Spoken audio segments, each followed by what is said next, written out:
Hello and welcome. Today we talk about classical European literature. Now, classical European literature is considered one of the most important areas of literature that any literature student is taught. In fact, most students who are taught literary studies in the beginning are taught aspects of classical literature and classical European literature.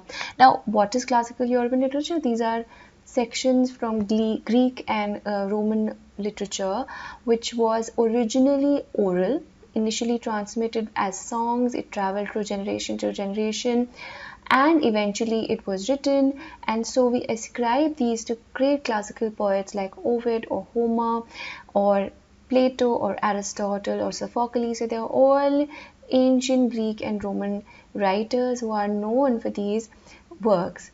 Now, it is a collection of literary works which are originating in Greek and Roman civilizations, ancient Greek and Roman civilizations. But you may think that this is far removed from your time, far removed from your culture. But these are stories which which have had resonance with human experience for a number of years, for a number of centuries. In fact, it is very similar to Indian literature as well. For instance, in the aspects that many of these characters which we read about in classical European literature, many of them are divine, semi-divine, and they are stories of gods, which very easily resonates with the Indian experience, with the South Asian experience in general. So let me talk about why it's important and what are the sections of literature which are covered here. Most important aspects of this work, this area of literature, is that it's important.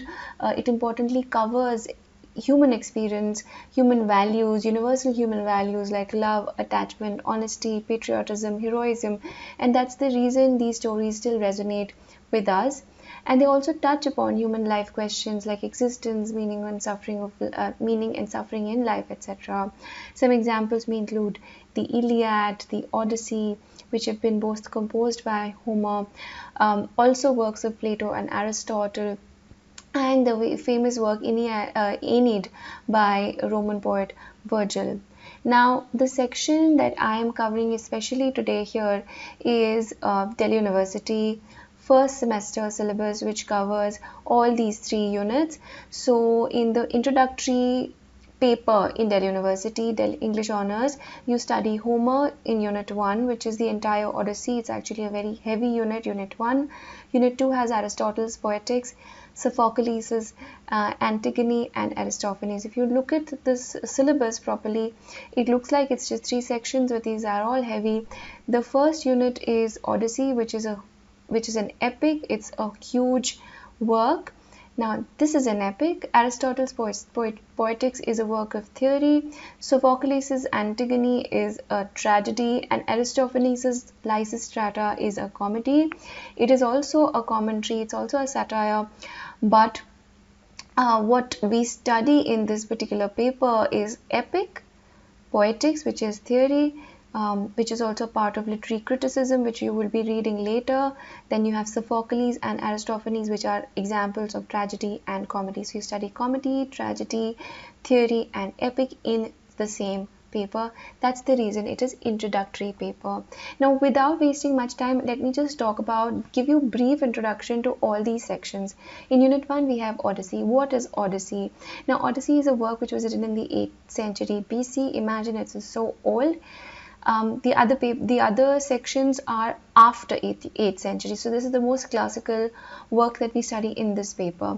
Now, the Odyssey is an ancient Greek epic poem which was composed by a famous poet called Homer. I've talked to you about Homer. I've said that Homer also composed the other epic poem called the Iliad. It tells the adventurous story of this hero named Odysseus. There was a great war between between Troy and Greece, and this war is greatly talked about as the Trojan War. Odysseus actually fought from the Greek side. So Odysseus, after this war is over, Odysseus starts his journey back to home. He belongs to this Greek island of Ithaca, where his wife and his son are waiting. His wife is called Penelope and his son is called Telemachus. Now, when Odysseus starts his journey, the reason why this work is called Odyssey is because it's based on the hero called Odysseus. Now, when Odysseus starts his journey, it is full of challenges. He goes from one place to another. The sea is his enemy because the sea is also personified. It's a god. He attacks Odysseus, and there are many many adventures that Odysseus goes through while he's on his journey to going back home. Um, then, while he's going back throughout his journey, he shows great courage, intelligence, and wit. He outsmarts his enemies. But back while he's traveling back at home, his wife Penelope is trying to stay loyal to him by doing away with all the proposals that she's getting from people who would want to get married to her and who want to claim Odysseus' kingdom. So she uses this, she wants to avoid all these lovers, all these suitors, in order but to say that she wants to remain chaste to her husband, eagerly waiting and patiently waiting for him. So this is what is going on behind Odysseus while Odysseus is traveling. And finally, after facing a lot of challenges and enduring a lot of hardship, Odysseus finally manages to come home to Ithaca with the help of his son and with the help of some of his loyal friends. Now, what does Odyssey? What are the symbolism in Odyssey? Odyssey is a tale of adventure, heroism, and perseverance. It teaches us the values of loyalty and the importance of home and family. So this is what the first unit 1 Odyssey is about. Next you have the other work by Aristotle, which is called Poetics. Now Poetics is a work about literary theory. It introduces you to the various aspects of literature, tragedy, comedy, what are the various aspects of literature like, etc. So Aristotle was a very wise philosopher who wanted to understand what makes a good play worth it. So he explained every story should have a beginning, a middle, and an end, and he introduces these concepts through concepts like the plot, the character, the theme, etc. And he believed that a good story should have a certain set of values, certain set of qualities, and he talks about these qualities in this work. So it's a work of theory which talks about what are the aspects that literature should have. So he gives you examples of all these technical terms like what is mimesis, what is a tragedy, what is a comedy, what is plot, character, theme, catharsis, diction. So this work is very very important for your later journey in literature, and that's the reason this is being taught in the first semester itself. So this is unit 2, first part of unit 2. Next, the second part of unit 2 is Antigone. Antigone, as I told you, is a tragedy. Now this is a tragedy which was again written in 5th century. Now Sophocles is again an ancient Greek playwright, and his work is about this heroine called Antigone. Now it is an ancient Greek play where which is about a young woman called Antigone who faces a difficult choice between obeying the law and obeying her personal values. Now this is about how two of her brothers, Antigone's brothers, have fought a war with each other, and there's the king, who is also the uncle of Antigone. He decides that both the brothers are actually dead, they've killed each other. The king decides that one brother will get a burial but the other brother will not get a burial. For Antigone, the fact that one of the brothers will not get a burial becomes a very very big problem, because she wants both the brothers to be properly departed. So she wants to give her dead brother, a proper burial, and she knows that if she defies the king, she will be punished. She will be very badly punished, and she does get punished. So the king actually discovers Antigone's act, and he punishes her, but she remains firm, and she remains steadfast in her beliefs.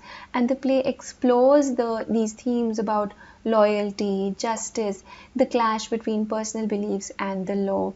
So we get to see all these debates in this particular play. It has a number of long dialogues, which are also called soliloquies, long dialogues and debates that happen between the two main characters. Now this is a tragedy. This is called Antigone. Lastly, we have this comedy called Lysistrata. Now, Lysistrata is a very different kind of play. This is the third section.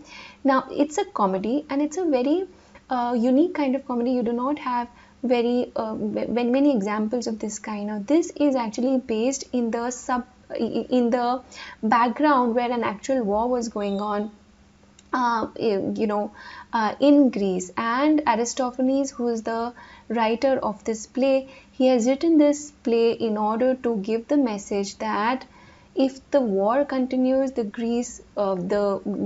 Greek civilization will have to lose, and the enemies will actually take over, which actually unfortunately happened in history. The play is very, very simple. It is actually about women getting together.